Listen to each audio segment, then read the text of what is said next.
You may all be seated.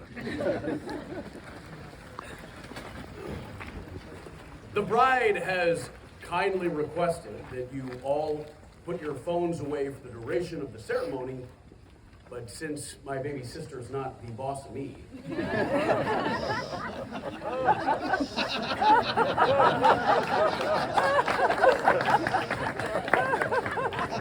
I didn't take kindly to that request, and I thought, this is how we set this up.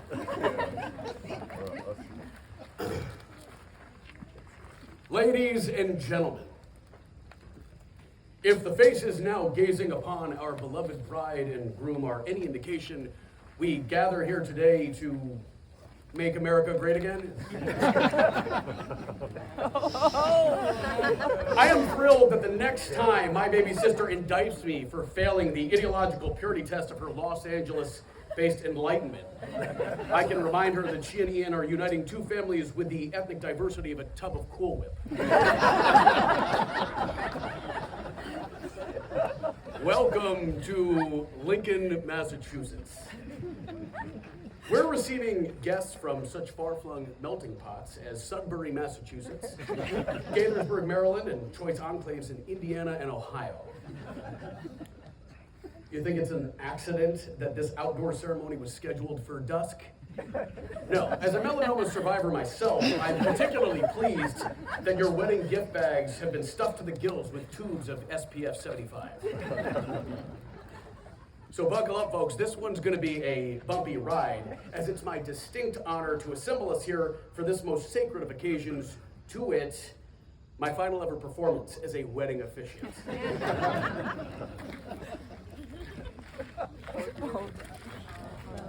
Oh, wow.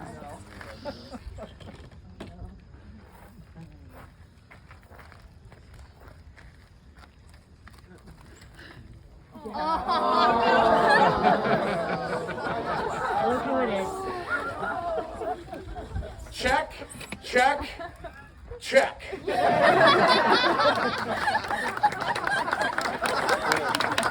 Now this is me holding my chubbiest of baby sisters, circa 1987, preparing to give her away to the brother-in-law I dislike the least.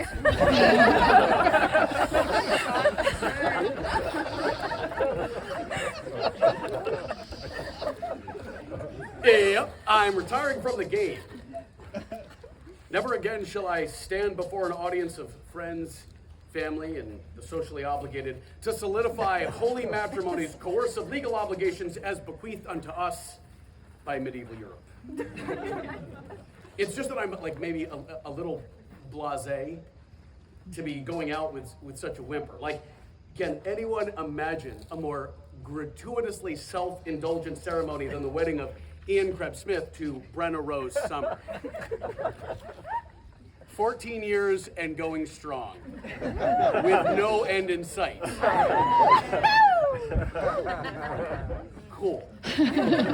Show of hands, who was it that was sitting on a tarmac for 5 hours to get here? All of the obstacles that people endured en route to this ceremony.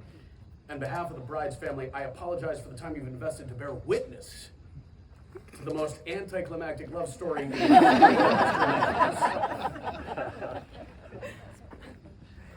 Like, look at these two.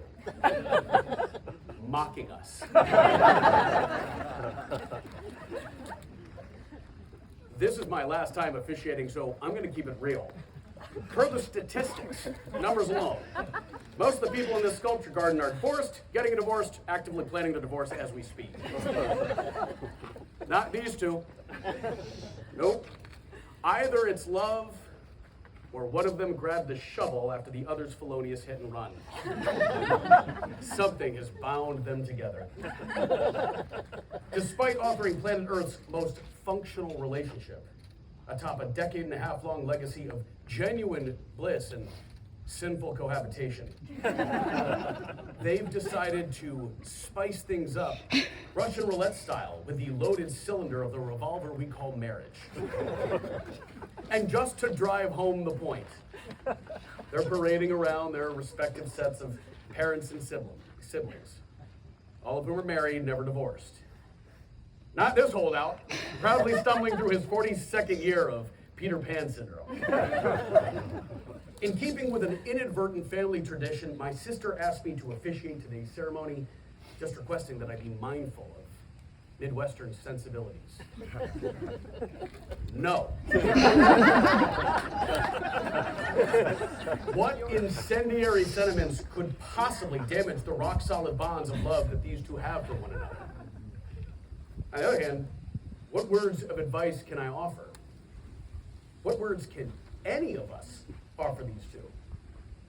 All of us have, from our own unique vantage points, watched as Brenna and Ian, aka Giant, aka Smooch, have simply figured it out.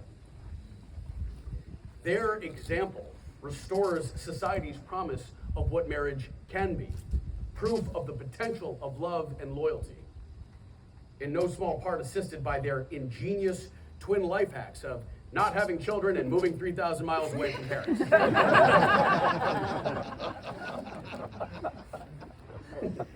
Don't like it. Vomit-inducing as they may be, those who know Brenna and her giant know that this romance is such a Disney-style fairy tale that Ian probably has his name in the end credits.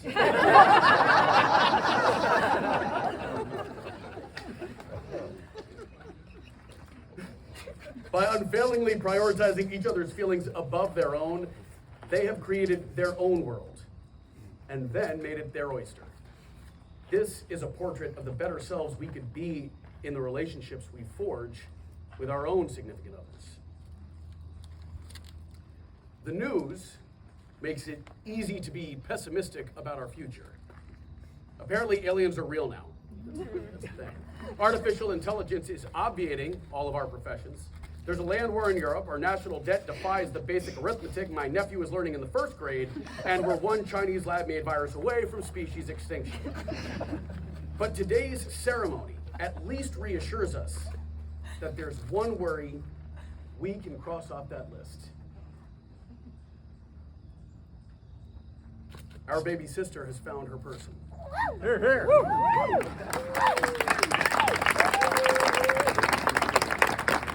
Our baby sister has found her everlasting love, or in other words, a committed co-parent for her guinea pigs.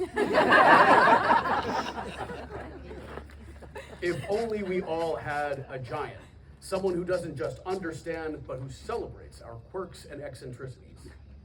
If love hasn't worked out for anyone here today, it's because Brenna found Ian first. Through med school, her residency, family challenges, and the unceasing wildfires raging atop the fault line on which they intend to buy a home, Ian has been a rock-solid foundation, a constant, who complements Brenna's talents, offsets her vulnerabilities, and accepts a pathologically volatile set of in-laws. Sweet. And what we know about both of these families is that we're fiercely loyal and ferociously protective. I'm genuinely excited to be merging these two families together.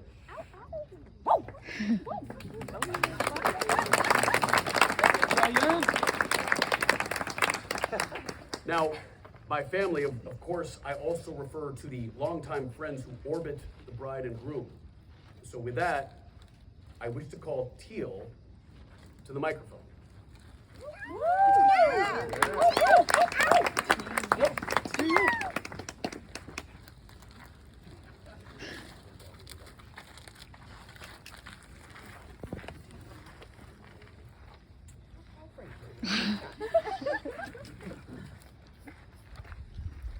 Brenna and Ian, it is a joy and a gift to share this special day with you both and this community of amazing people who gather together to celebrate this love that you share. I can vividly remember the week when Brenna and Ian started dating. Brenna came home to the house we shared with this smile on her face that I see when something has surprised her. but she's open to it. Her willingness to accept the mystery of universe, things that are possible beyond what we might imagine. And I think that week I saw that smile on your face, and you kind of chuckled to yourself, and you said, Even then, that connection that you share of generosity of spirit, love for your friends and family, a taste for adventure was alive between you. The two poems Brenna and Ian asked me to share with you today also reflect that sense of wonder that lives in you both, a willingness to move into the mystery together. I offer these two poems for these two beautiful souls, here at the threshold of past and future, and also in honor of these two rings you have chosen to honor that love, without beginning, without end. May these poems and this moment we share together make these rings into something more than the form and shape that you will carry with you on your hands. Know that you carry us with you as you walk across this threshold. I carry your heart with me. I carry it in, by E.E. Cummings. I carry your heart with me. I carry it in my heart. I am never without it. Anywhere you go, I go, my dear. And whatever is done by only me is your doing, my darling. I fear no fate, for you are my fate, my sweet. I want no world, for beautiful, you are my world, my true. And it's you are whatever a moon has always meant, and whatever a sun will always sing is you. Here is the deepest secret nobody knows. Here is the root of the root, and the bud of the bud, and the sky of a tree called life, which grows higher than soul can hope or mind can hide. And here is the wonder that is keeping the stars apart. I carry your heart. I carry it in my heart. Marriage Morning by Alfred Lord Tennyson. Light so low upon earth, you send a flash to the sun. Here is the golden close of love. All my wooing is done. Oh, all the woods and the meadows, woods where we hid from the wet, stiles where we stayed to be kind, meadows in which we met. Light so low in the vale, you flash and lighten afar. For this is the golden morning of love, and you are its morning star. Flash, I am coming, I come. Oh, by meadow and stile and wood, oh, lighten into my eyes and heart, into my heart and my blood. Heart, are you great enough for a love that never tires?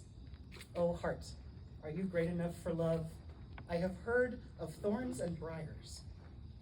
Over the thorns and briars, over the meadows and stiles, over the world to the end of it, flash of a million miles.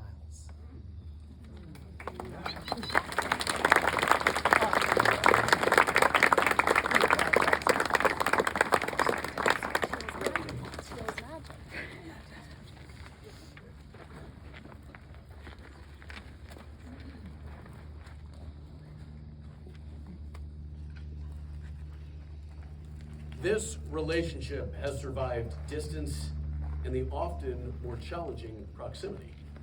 Side by side, arm in arm, Brenna and Ian's recipe for a loving relationship has served as the foundation for two extraordinarily accomplished careers and a bastion of support in the face of occasional setbacks. They thrive by turning first to each other. And so we now watch as they turn to one another literally for the exchange of vows and rings. Who wants to do vows first?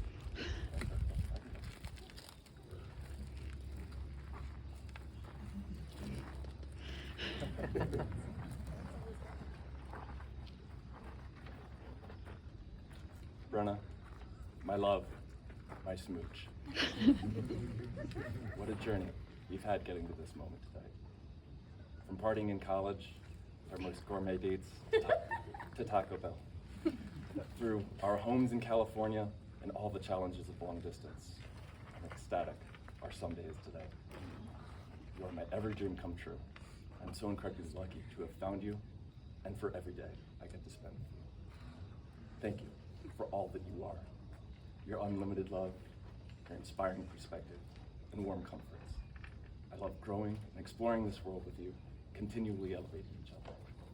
Every day is the best adventure, and every step of the way has been a gift. I promise to always be your greatest ally, sharing my dreams and supporting yours, laughing and celebrating with you through whatever life brings. I promise I'll be there next to you to face any of life's obstacles by your side, to catch you if you stumble, and to warm your ever cold fingers and toes. I will fight for you and love you wholeheartedly, unconditionally, and without reservation for the rest of my life. You are both my true love and my best friend. I give you my hand, my love, and the entirety of myself, forever and always. Ooh, yeah. Yeah, Brenna, you're not.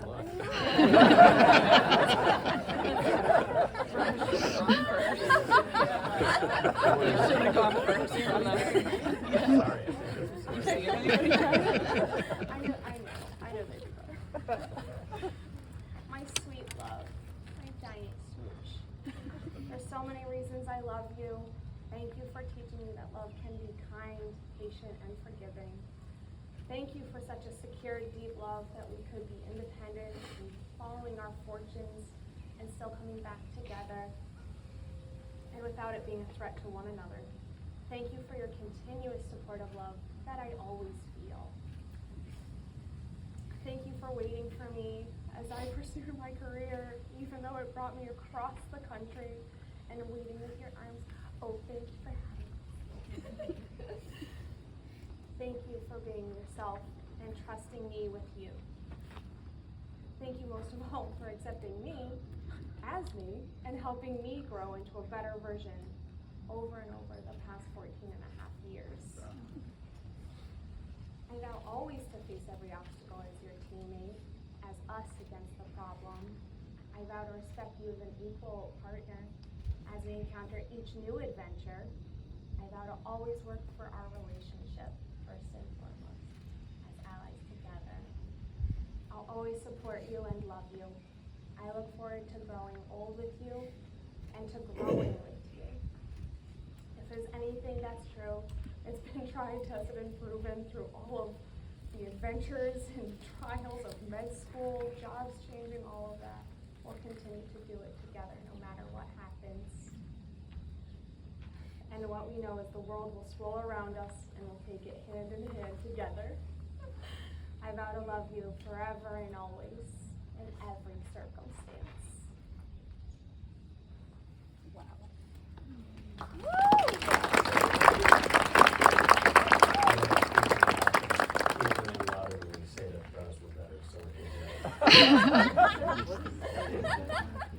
Brenna's were better, so we could swim.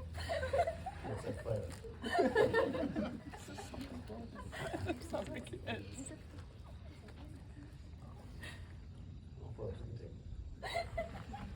Ian, repeat after me. I, Ian, take you, Brenna, to be my wife, I, Ian, take you, Brenna, to be my wife, to have and to hold from this day forward, to have and to hold from this day forward, for better, for worse, for richer, for poorer, for better, for worse, for richer and poorer, in sickness and in health, in sickness and in health, to love and to cherish till death do us part. to love and to cherish till death do us part.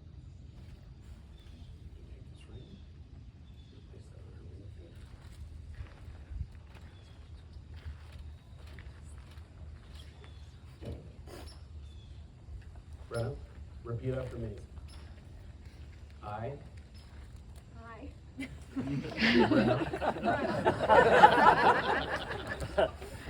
take you, Ian, to be my husband, Ian, to be my husband, to have and to hold from this day forward, to have and to hold from this day forward, for better, for worse, for richer, for poorer, for better, for worse, for richer, for poorer, in sickness and in health, in sickness and in health, to love and to cherish till death do us part.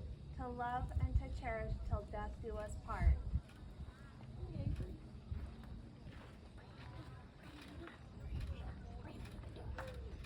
By virtue of the authority vested in me under the laws of the Commonwealth of Massachusetts, I now pronounce you husband and wife. You may smooch your smooch.